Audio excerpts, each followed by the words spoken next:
कुलदीप बिश्नोई ने बीजेपी से बनाई दूरी, मीटिंग और कार्यक्रमों से भी किया किनारा। हार के बाद पार्टी से भी नहीं मिल रहा है न्योता। हरियाणा के पूर्व मुख्यमंत्री भजनलाल के छोटे बेटे बीजेपी नेता कुलदीप बिश्नोई ने पार्टी से दूरी बनानी शुरू कर दी है। वो ना तो बीजेपी की मीटिंगों में शामिल हो रहे हैं और ना ही पार्टी के किसी कार्यक्रम में हिस्सा ले रहे हैं। अब 25 नवंबर को मुख्यमंत्री नायब सिंह सैनी हिसार आ रहे हैं। कुलदीप बिश्नोई के मुख्यमंत्री के कार्यक्रम में जाने की संभावनाएं कम दिखाई दे रही है। विधानसभा चुनाव से पहले कुलदीप बिश्नोई को चुनाव प्रबंधन समिति का संयोजक बनाया गया था। वे आदमपुर और फतेहाबाद सहित कई सीटों पर जीत का दम भर रहे थे। हालांकि ऐसा नहीं हुआ। वह अधिकतर समय आदमपुर और नलवा तक ही सीमित रहे। उनके बेटे भव्य बिश्नोई अपने गढ़ आदमपुर में हार गए, जिसके बाद कहीं ना कहीं उनका दबदबा बीजेपी में कम होता दिख रहा है। इन सब बातों से विरोधियों को बोलने का मौका मिल गया, जो बीजेपी को अखर रहा है। बिश्नोई परिवार को 57 साल बाद आदमपुर में करारी शिकस्त मिली। भजनलाल परिवार की पहचान सदा से ही आदमपुर से रही है।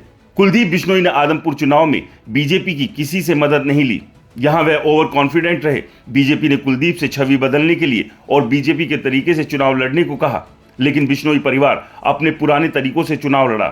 बीजेपी के कार्यकर्ताओं के बजाय खुद के वर्करों पर भरोसा रखा, जिसका खामियाजा भुगतना पड़ा और कांग्रेस उम्मीदवार चंद्र प्रकाश जीत गए। तो वहीं आदमपुर उपचुनाव में भव्य बिश्नोई के चुनाव में बीजेपी पूरी तरह से सक्रिय रही थी और जिसके नतीजे जीत के तौर पर दिखाई भी दिए।